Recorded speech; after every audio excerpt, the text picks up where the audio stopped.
Welcome to Section 5 Live for AJ Feldman. I'm Alexa Ross. It's a sad one tonight as winter sports as we know it have come to an abrupt end. Yesterday, the governing body of New York State high school sports announced today that boys hockey, girls basketball, boys basketball, bowling, all the state tournaments, everything that's going on right now, suspended indefinitely. That's the terminology they're using right now, so it's possible that they come back eventually in a couple weeks, but from everything we've seen online, the chatter online, nobody's really expecting these things to get back up and running. And it's just a shame that this is where we are, but everybody's taking precautions because of the coronavirus right now, and this is where we stand at this point. Yeah, and this comes just hours after Governor Cuomo announced that all crowds over 500 people were banned in New York State. So obviously they were planning on playing without crowds for a while, but they have to be precautionary, and it's sad. I mean, these kids have worked really, really hard, and we've had such a great time covering them and learning their stories and stuff, and, you know, to see these kids not get the chance to make it to states, at least at this point, it's really sad and disappointing for them, but, you know, we just better safe than sorry. Yeah, you know, I mean, the situation is evolving. Honestly, it's on an hour-by-hour, day-by-day situation. All this stuff literally just came out today. I drove in, my apartment is about 5 minutes away from here. Things had already changed from when I left to got here. I got here and Thad, our sports director, obviously, he was, well, everything's canceled now. So that's literally how fast things have been changing so far. And yeah, certainly like you said, it's just sad to see, you know, you especially think about the senior athletes, that's where you go to. The senior athletes who, you know, a lot of them, you know, they won their last playoff game. They made it to the sectional tournament, the state tournament. They got to qualify. They went to the Frozen Four, I guess you could call it, in Buffalo, and their seasons are just coming to an end. And, you know, there's just really not much to say is that you feel sorry for them, and, you know, especially because we had so many teams in our area that had a chance to possibly go on a state run, win a state title in hockey and basketball. It's just too bad. And you know what?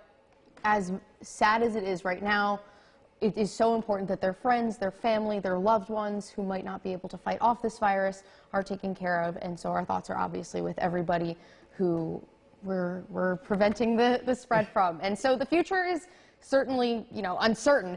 It's time to take a look back at what's gone on this past week. Earlier, AJ brought us a great story about one of the teams that had the chance to make a run.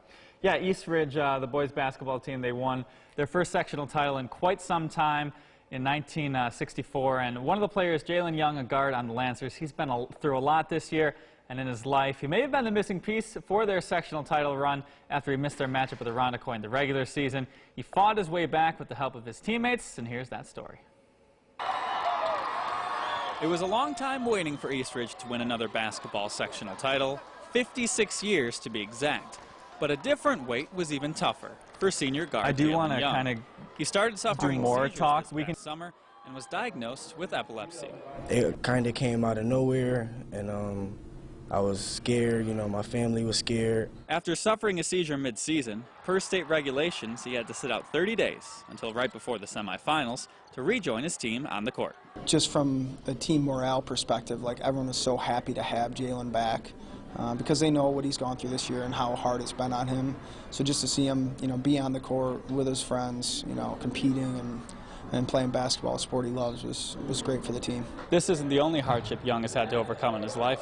6 years ago, his older sister died at the age of 18 from an asthma attack, and he's been playing in her memory ever since. I would use her as my motivation to keep going and keep going. There was one point in my senior season where I just wanted to give up. But I knew how much I meant to my team, and so I had to keep pushing day and night. After winning the title on Saturday, his teammates surrounded him, hugging him, telling him, "We did this for you." We play for each other already, so when something like that happens, it only pushes us to go harder for the men that can't be out there with us. I received love from my team, not only from my family. You know, I actually call them boys my family also. You know, those guys are my brothers. It felt great. And the East Ridge season coming to a close last night as they lost to East in the state qualifier. But just a great story on that team. Obviously with Jalen, then, you know, much has been written about Tony Arnold and the things that he's gone through. So that was just really a fun story to cover throughout the season.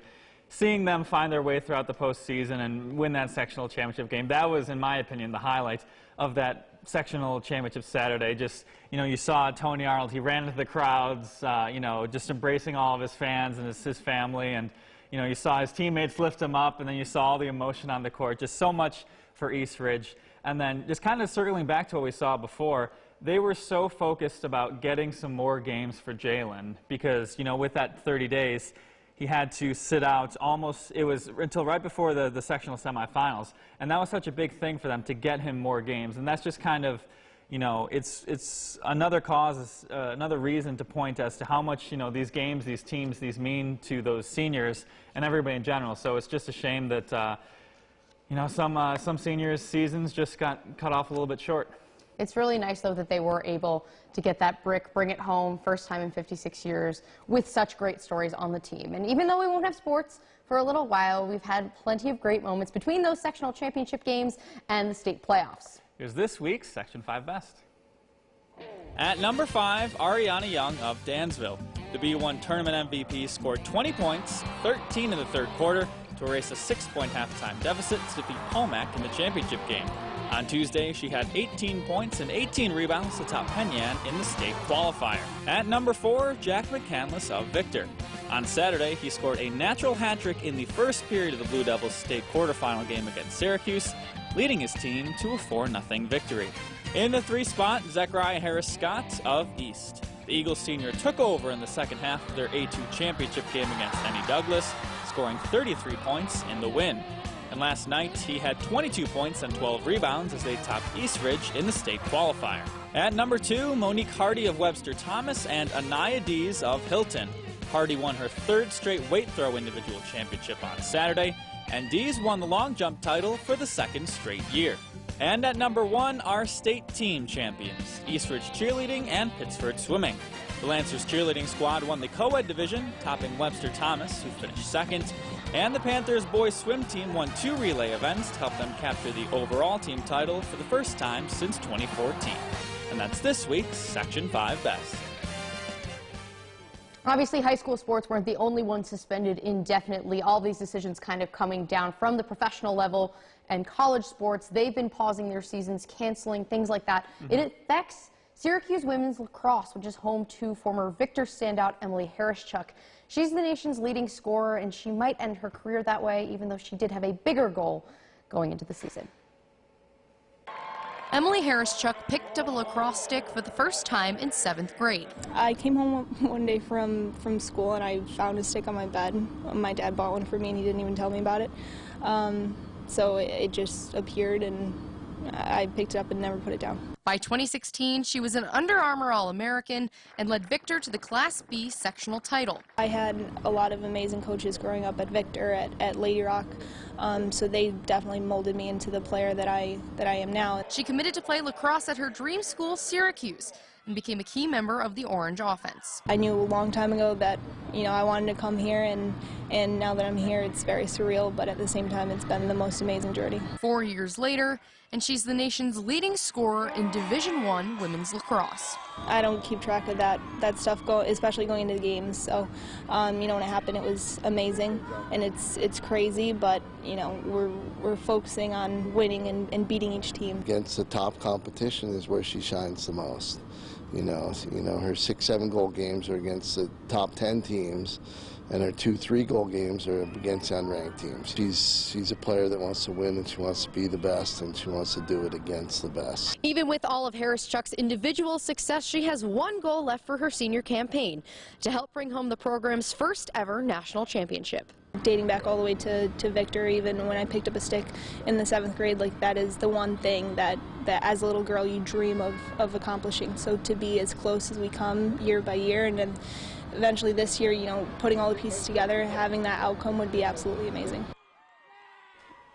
And the NCAA has canceled all championships for both the winter and the spring, so she actually won't have the opportunity to play for that title, which is really heartbreaking. I mean, she said to me, or when I went and interviewed her, she said, you know what, the clock is ticking, and it's incredible the way this game makes me feel, and I want to channel that into everything that I do. And now she won't have the opportunity to do that, and hopefully they'll resume the season eventually, even if they don't get the chance to play for the national title. Yeah, there's so much still to be determined. Like you said, while there aren't any spring championships at the national level, the NCAA, there still are some possibilities. Not every conference has canceled their play, so there could be conference championships. There still could be regular season games.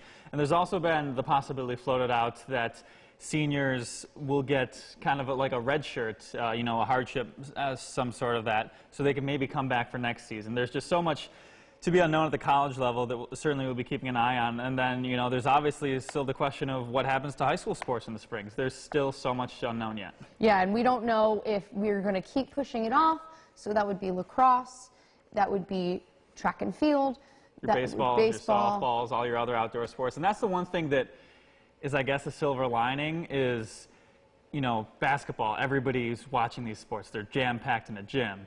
These outdoor sports, obviously, it's a little more of a situation where you could possibly have these events.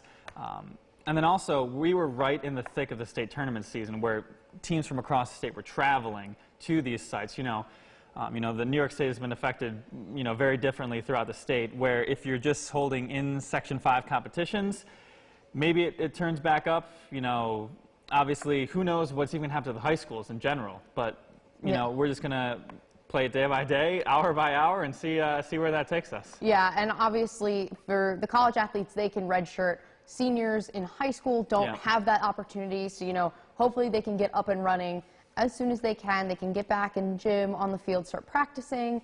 But you know what? We're just gonna have to wait and see, and that's where we come to a close. Yeah, it's you know, usually we end this part of a show where we look ahead. We've got our games of the week next week. We've got our stories to watch for next week. Right now, we're just figuring out what's going on. Everything is changing. We got nothing to look forward to, but you know, we'll see where this takes us. We'll see just what happens. Yeah, that's a wrap for winter sports for now. Be sure to follow us on social media for any updates we have regarding any schedule changes, and we'll make sure to put that out there for you guys. So that's it for now. To be honest, we don't know when the next Session 5 Live will be. We will see. We will try and get back as soon as we can, as we all try and present you the best sports content. And we all obviously, of course, try and stay safe through everything that's been going on right now. So for Alexa Ross, I'm AJ Feldman. We will see you next time.